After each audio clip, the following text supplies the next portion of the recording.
Hello everybody, and welcome back to Developer Squares, where developers tell things they really shouldn't. Today's guest is Mike, who's ready to spill some secrets, or at least provide a decent laugh. Let's dive in. Hello, I'm Mike. I'm the Principal Animator at Play Fusion. I've worked at a few studios before. I've worked at Reflections, at Rebellion, worked at Splash Damage. I've worked at a few companies that don't exist anymore. I've worked at Jagex, and here I am at Play Fusion. Okay, Mike, straight into the action. What's the one thing in Ascendant you wish you could go back and change? And no, you can't say everything. What do I have to say? Probably wish I hadn't put so much time into the private parts, which was a special request. Yeah, that was my work. It was from the director. I thought it was an Easter egg, or a joke or something. I said, "Are you serious? You want this?" And he says, "Yep, hidden sausage." Yeah. Thing is, working from home, family around. I'm working on like sausage, and it's like not sure whether I should have this on screen all the time. So I kind of got to have two jobs running at the time. Oh, trouble in the area. Switch to something else. Yeah. Mike, where's that dick?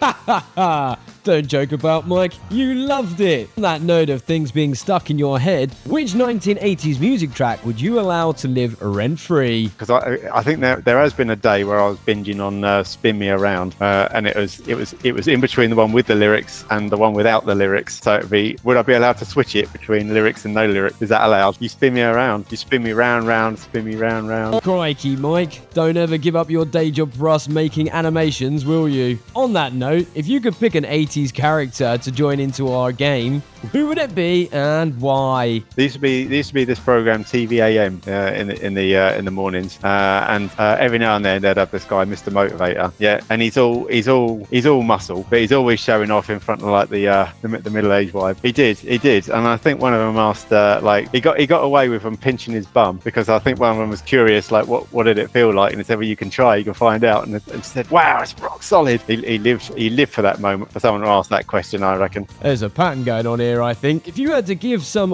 words of wisdom to some newbie devs out there, what would you give them, buddy? I would say it's show what you can do. Is one of the best things. If you can demonstrate that you can do something, then that goes much further than what, like, piece of paper with a load of numbers and letters all over it. So if you say like this is a map I made in a game, or this is a character which I put together, and this is like an animation which I strung together, then that's demonstrating that you've got a talent, you've got something which you could use in a game. Legend. If you could pick the perfect 1980s squad for our game, what would it be? I'd have David Hasselhoff. Yeah, I would have Michael Jackson, and I'd have Jet from the original Gladiators. Of course you bloody would. Here's an interesting one. In our latest playtest, did you see any feedback from any of the players and think, "Oh, that's a good idea"? Well, I remember when it first went out. I was watching the guys playing it on the Twitch stream, and he said, like, "Why do their hands keep doing this? Why do they keep going like that all the time? It looks like kind of weird." And I thought, yeah, I suppose it does. Like, it was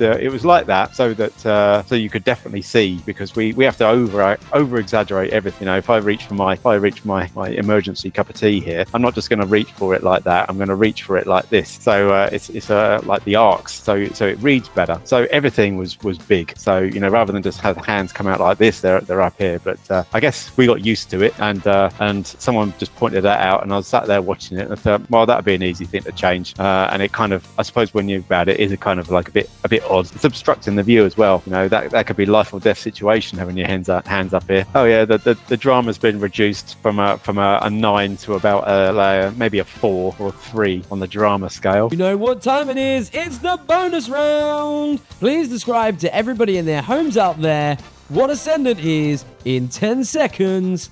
Go. So Ascendant, it's a first-person shooter. So you have to get from where you start, your home base. You have to get across the map, no man's land. You have to get to the bike, get that, come back, and don't get killed. You can get vehicles, you can get guns, you can get shot at, you can run into NPCs, then you can choose a 80s outfit. Well, Mikey baby, my mind is officially blown. Thanks for the laughs. See you next time for more absurd confessions on Developer Squares.